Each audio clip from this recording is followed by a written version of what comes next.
Doctor Jagjit. आज हम history BA1 semester 1 इसका फर्स्ट चैप्टर है sources of history. Sources of history के बारे में जानने से पहले हमें ये जानना है कि हिस्ट्री क्या है और सोर्सेज क्या है और ये सोर्सेज हमें कहाँ से मिलते हैं।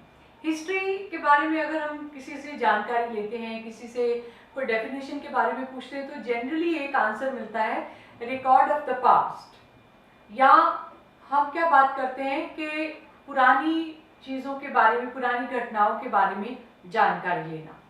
बट मैं उसमें एक एडिशन करना चाहती हूँ कि history is the record of past, पुरानी चीज़ों के बारे में, पुरानी घटनाओं के बारे में जानकारी विच कैन बी प्रूव्ड, जिनको हम साबित कर सकते हैं। साबित करने का मतलब क्या है कि जितने भी हमारे देश की जो हिस्ट्री है, इतिहास जो है, वो अभी भी अंडर प्रोसेस है, वो पूरी तरह से एक्सप्लोर नहीं है। उसका कारण क्या? क्योंकि हमारे पास सोर्सेस अवेलेबल नहीं है, या बहुत चीज़ें ऐसी हैं जिनको हम हिस्ट्री नहीं मान सकते हैं, और कई जगह पे हमें क्रोनोलॉजी, समय के बारे में ज्ञान नहीं मिलता है, या कई जगह पे हम लैंग्वेज नहीं पढ़ पाए हैं, या कई जगह पे हमें लिखित फॉर्म में कुछ भी नहीं मिला है। तो इसमें ये क्या है, इसके बिना हम हिस्ट्री को क्यों नहीं मान सकते हैं, क्यों नहीं निकाल सकते हैं? History is the record of past events which can be proved. नहीं तो कई बार क्या है, बहुत सी हमें रचनाएं मिलती हैं जिनके अंदर हम अगर उनको पढ़ते हैं तो हमें ये लगता है कि ये तो प्रूव ही नहीं हो सकता। जैसे एक छोटी सी आप एग्जाम्पल ले सकते हैं, अगर हम महाभारत की बात करते हैं कि द्रौपदी का चीरहरण हुआ और वो ऐसे किया श्री कृष्ण जी ने और उनकी साड़ी जो है वो बढ़ती गई। अगर हम उसको साइंटिफिकली देखें, अगर वैसे हम देखें तो ये कभी पॉसिबल है नहीं है, ऐसा कुछ हो सकता हो। धरती के अंदर सीता माता समा गई, रामायण का एक ये इंसिडेंट हम मानते हैं। चाहे कुछ लोग इसको क्लियर करते हैं कि उन्होंने इतना बुरा महसूस किया, इतना शर्मसार अपने आप को महसूस किया, तो उन्होंने ये महसूस किया कि इससे अच्छा मैं धरती में समा जाऊं। बट अगर हम एक्चुअल में सपोज करें तो ऐसा इंसिडेंट नहीं हो सकता कि धरती को हम बोले हमें अपने अंदर समेट लो तो धरती एकदम से खुल जाए, फट जाए और हम उसके अंदर चले जाएं। ऐसे बहुत सी चीज़ें हैं जो अलग अलग ग्रंथों में लिखी गई हैं जिनको हम नहीं मान सकते हैं। तो मैं ये डेफिनेशन आपको देना चाहती हूँ कि history is the record of past events which can be proved, जिनको हम साबित कर सकते हैं। और हिस्ट्री के जो इवेंट्स हैं, घटनाएं जो हैं, उनको साबित करने के लिए आपको क्या चाहिए? सबूत चाहिए, और वो सबूत जो हैं उनको हम स्रोत कहते हैं, सोर्सेस कहते हैं, जिससे हम इतिहास के बारे में जानकारी ले सकते हैं। नहीं तो अगर मान लीजिए कि मैं आपको बोलूं कि कल एक परी आई, मुझे लेके चली गई, मुझे सारा आसमान घुमा दिया, आप क्या कहेंगे? बिल्कुल बकवास बात कर रही हैं, ये बिल्कुल मैं एकदम फालतू की बात कर रही हूँ। क्यों? क्योंकि ये प्रूव नहीं हो सकता है। हाँ, अगर मैं ये कहूँ कि कल मैंने 3:10 पे एक बस ली, बस का नंबर ये था, इस बस को मैंने बस स्टॉप से पकड़ा और उसके बाद में मैं आसपास के इलाके में घूम के 4:05 पे आ गई।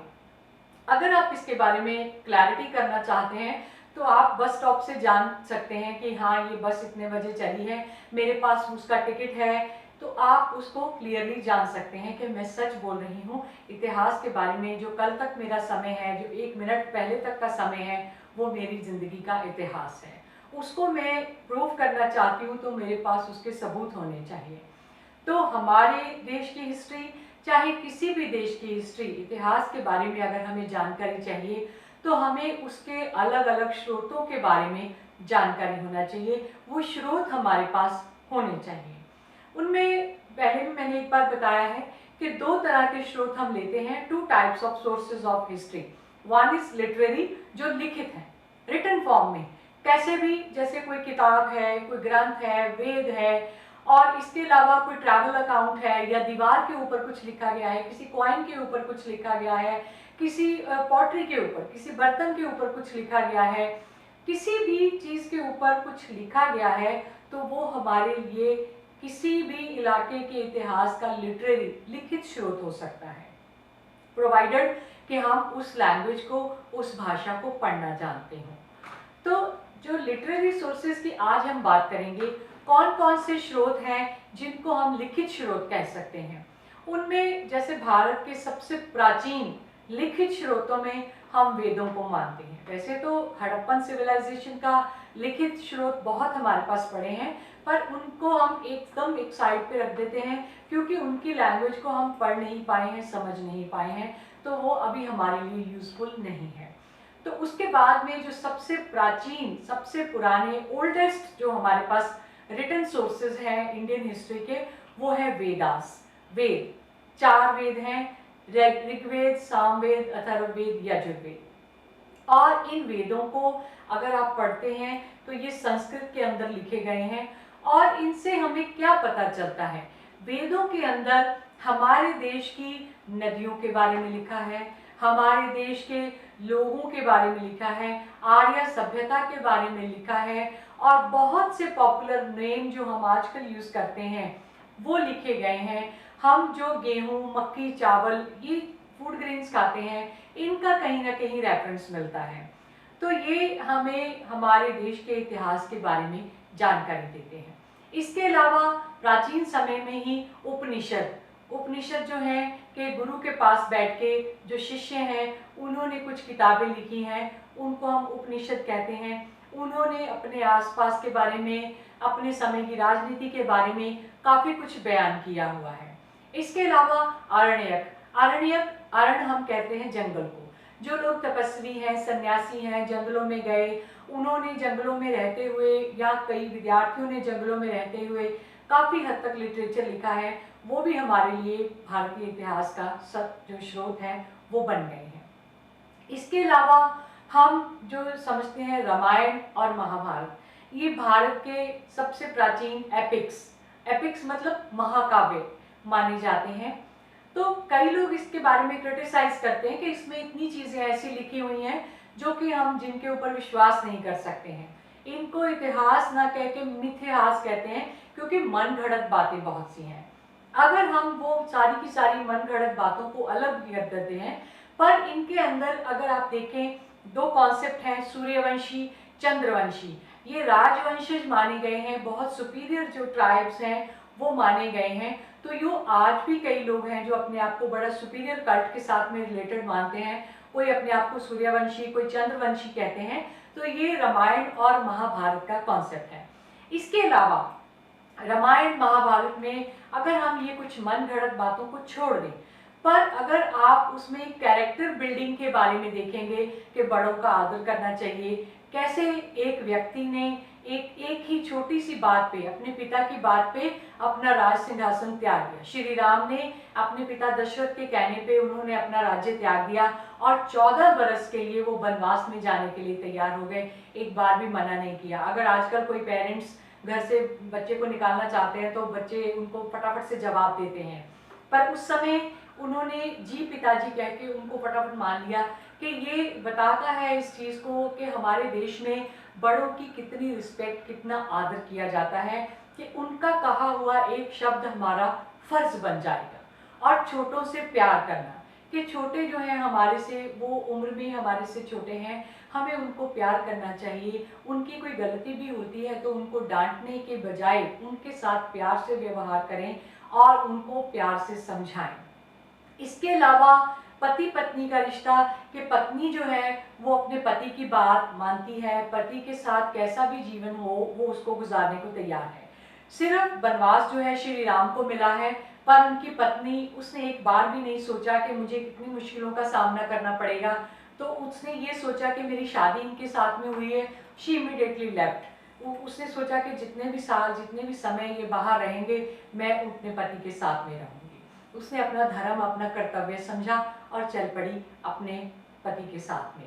तो ये आइडियोलॉजी, ये जो कैरेक्टर बिल्डिंग थिंग्स जो हैं, ये हमें रामायण महाभारत से पता चलती हैं। कि द्रौपदी जो है उसको एक्चुअल में उसकी असल जो शादी है वो स्वयंवर के बेस पे अर्जुन के साथ में हुई थी। तो उनकी माता जी अंदर बैठी हैं, उन्होंने बोला, जो 5 पांडव हैं उन्होंने बोला हम भिक्षा लेके आए हैं। तो उनकी माता ने क्या बोला, आपस में बांट लो।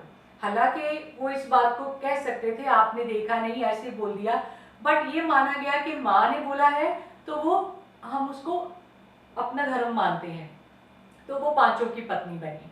तो ऐसी कई चीज़ें हैं जो कैरेक्टर को जो है वो मजबूत बनाने के लिए इसमें दी गई हैं, तो हम कहीं भी इन दोनों एपिक्स को इग्नोर नहीं कर सकते हैं, रामायण और महाभारत को। इसके अलावा हमारे पास कुछ जो है राजा हैं, उनकी जीवन के ऊपर कई उनके कोर्ट पोइट्स जो हैं, उनके दरबार में कवि जो थे, उन्होंने बहुत सी बायोग्राफीज लिखी हैं, उनकी जीवनियाँ लिखी हैं। जैसे हर्षवर्धन एक बहुत मशहूर राजा हुआ है, उसके जीवन के बारे में हर्षचरिता नाम की किताब है, वो उसने खुद नहीं लिखी है, उसके दरबार के एक कवि ने लिखी है, वो है बाणभट्ट। बाणभट्ट ने एक और जो है किताब लिखी है कादम्बरी, उसमें उसने हर्षवर्धन के बारे में, उसके राज्य के बारे में, राज्य के फैलाव के बारे में, हर्षवर्धन ने कितनी लड़ाइयाँ लड़ी हैं, कितनी जगह वो जीता है, वो सारा कुछ उसने बयान किया है। तो हमें हर्षवर्धन के काल का सारा कुछ जानकारी जो है उससे पता चलती है। इवन हर्षवर्धन खुद भी एक अच्छे राइटर थे, रत्नावली, नागानंदा, ये उन्होंने खुद किताबें लिखी हैं। इसके अलावा और बहुत से राजा हैं, बाबर ने अपनी जीवनी जो है वो खुद लिखी है, बाबर वाणी हम उसको कहते हैं, बाबरनामा इसको कहते हैं, तुर्की चंगताई तुर्की भाषा में ये लिखी हुई है। तो उससे बाबर ने जो अपना सारा का सारा बयान किया है अपने माता पिता के बारे में, अफगानिस्तान में उनका जो राज्य है उसके बारे में। इसके अलावा भारत में जब वो आए, भारत के कैसे हालात थे, राजाओं की जो है आपस में किस तरह की एक दूसरे के साथ में रिलेशंस थे, कि वो कैसे एक दूसरे से अलग रहते थे, एक दूसरे से कितना मतलब नफरत करते थे, एक दूसरे को डाउन करने के लिए तैयार रहते थे, ये सारा कुछ बाबर ने बताया है। कि भारत के लोग रिलीजन के नाम पे 33,000 देवी देवताओं का नाम जो है वो लेते हैं। बाबर ने इतना क्लियरली बताया भारत के बारे में कि ये सारी जो है वो इतिहास का स्रोत बनती है।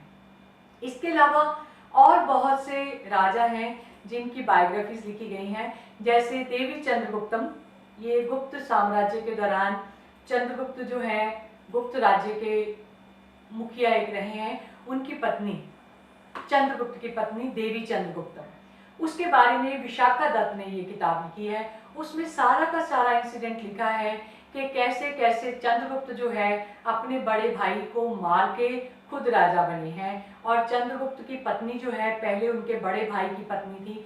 ये सारा बयान, ये सारा इतिहास हमें उन ग्रंथों से मिलता है। इसके अलावा जो हमें राज तरंगिणी, ये कश्मीर के बारे में जो किताब है कि महारानी दिद्दा, जिसने अपने ही बच्चों को ख़त्म करना शुरू कर दिया ताकि वो उसके रास्ते में ना आ सके। उनके पति की जब मृत्यु हुई तो उनके बच्चे नाबालिग थे, तो जैसे ही धीरे धीरे उनके बच्चे बड़े होते जाते थे, उनका टर्म आता जाता था राजा बनने का, तो उसको लगता था कि मेरा जो किंगशिप है, मेरी जो रूलिंग अथॉरिटी है वो ख़त्म हो जाएगी, तो वो उनको साइडलाइन कर देना चाहती थी। तो ये सारी, इसके अलावा और बहुत सी किताबें हैं जो राजाओं के बारे में लिखी गई हैं, या राजाओं के दरबार में बहुत अच्छे व्यक्ति होते थे, मंत्री होते थे, जो साथ साथ में राइटर्स भी होते थे। जैसे चंद्रगुप्त मौर्य जो है, उनके दरबार में उनका प्रधानमंत्री भी हम कह सकते हैं, उसका नाम था कौटिल्य या चाणक्य या विष्णुगुप्त, तीनों नाम एक ही व्यक्ति के हैं। उसने एक किताब लिखी थी अर्थशास्त्र। अर्थशास्त्र आजकल का जो हमारा भारत का कॉन्स्टिट्यूशन है, अगर आप कोरिलेट कर रहे हैं तो देखेंगे कि मोर देन 50% जो टर्म्स कंडीशंस हमारे आज के कॉन्स्टिट्यूशन में डाली गई हैं वो काफ़ी हद तक अर्थशास्त्र के साथ में मैच करती हैं, कि किसी भी राजा के समय पे जो राजनीति जो है या उसकी इकोनॉमी जो है वो कैसे चलनी चाहिए। कैसे उसने बताया है कि राजा को अपने राज्य में 5-5 मेंबर्स की कमेटियां बनानी चाहिए, हर एक एस्पेक्ट के लिए, हर एक मंत्रालय के लिए उसको कमेटीज बनानी चाहिए, और उन कमेटीज के अंदर 5-5 मेंबर जो हैं वो अपॉइंट कर देने चाहिए और उनसे रिपोर्ट मांगना चाहिए हर साल। और उसने राजा के दुश्मन, बाहर के दुश्मनों से अलावा कुछ और दुश्मन, चापलूसी भी राजा के दुश्मन बताए हैं, कि ये कितनी चीज़ें हैं जिनसे राजा को बच के रहना है और उनके खिलाफ उसे कोई अच्छी स्ट्रैटेजी बना के रखनी है। और इसके अलावा वेज ऑफ वॉरफेयर बताए गए हैं। तो ये अकबर के समय पे हमें कई तरह की किताबें मिलती हैं। जहांगीर की जो जीवनी है उससे हमें काफ़ी हद तक नॉलेज मिलती है। ऐसे बहुत से राजा हैं जिनके बारे में उन्होंने अपने आप लिखा है या उनके राज दरबारी कवियों ने लिखा है, तो वो हमारे देश के इतिहास का स्रोत बन जाते हैं। इसके अलावा ट्रैवल अकाउंट्स कि हमारे देश से कोई व्यक्ति यात्री बन के बाहर गया किसी दूसरे देश में, या किसी दूसरे देश से कोई व्यक्ति हमारे देश में आया ट्रैवलर बन के, तो उसने अपना ट्रैवल अकाउंट जो है वो लिख डाला। तो उन्होंने जो यात्राएं, जैसे चीनी यात्री फाहियान, ह्यूतसांग, ये भारत में आए अलग अलग समय पे। बेसिकली ये क्या करने आए थे, ये बुद्धिज्म के बारे में जानकारी लेना चाहते थे, क्योंकि इनके देश में बुद्धिज्म फैल चुका था। तो बुद्धिज्म की ओरिजिन, उसके ग्रोथ के बारे में जानकारी लेने के लिए ये भारत में आए। पर उन्होंने बुद्धिज्म के अलावा भी लिखा कि भारत में कैसे कैसे राजा हैं, कैसा सिस्टम चलता है, न्याय है या नहीं है, पीसफुल है यहाँ के राज्य या नहीं है, ये सारा कुछ उन्होंने अपने ट्रैवल अकाउंट्स में लिखा है। तो ये हमें भारत के बारे में जानकारी देते हैं। इसके अलावा कई मुस्लिम ट्रैवलर्स आए हैं या कई मुस्लिम हमलावर जो आए, उनके साथ में कुछ व्यक्ति आए जो कि असल में राइटर भी थे। जैसे अल-बरूनी है, वो एक बहुत बड़ा राइटर रहा है, तो उसने काफ़ी हद तक जो है भारत के बारे में जानकारी हमें दी है। तो ऐसे बहुत से ट्रैवलर्स हैं जिन्होंने भारत के बारे में जानकारी दी है। तो भारत के इतिहास का ये बहुत बढ़िया स्रोत बन गए हैं। ये कॉमन लिटरेरी जो हमारे सोर्सेज हैं जिनके बारे में हम बातचीत कर देते हैं। इसके अलावा इंस्क्रिप्शन जो होती है कि किसी दीवार के ऊपर कुछ आपको लिखा हुआ मिलता है कि ये राजा या ये व्यक्ति इस त्योहार के ऊपर ये दक्षिणा दिया गया, या राजा ने कोई अनाउंसमेंट करने हैं तो वो दीवारों के ऊपर लिखवा दिया गया है। तो वो हमें उस राजा का नाम, राजा का टाइटल और राजा ने जो उन लोगों के लिए स्टेटमेंट दिए हैं उससे राजा का प्रजा के साथ में कैसा लिंक है।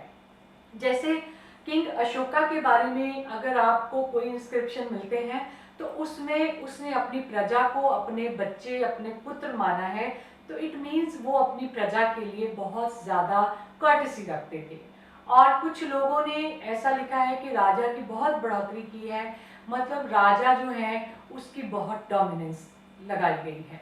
तो ये सारी चीज़ें जो हैं ये लिटरेरी सोर्सेज में हमारे पास आती हैं। इनको हम सबसे अच्छा सोर्स मानते हैं कि जिनसे डायरेक्टली हमें इतिहास के बारे में जानकारी मिलती है। Thank you for watching. अगर आपको ये वीडियो अच्छी लगी है तो आप इसको लाइक कर दीजिए, और अगर आप दूसरों के साथ में इसको शेयर करेंगे तो उनको भी ये लेसन मिल जाएगा। और अगर आप चाहते हैं कि बाकी लेसन्स भी आपके पास पहुंचते रहें तो आप इसको सब्सक्राइब कर लीजिए। धन्यवाद।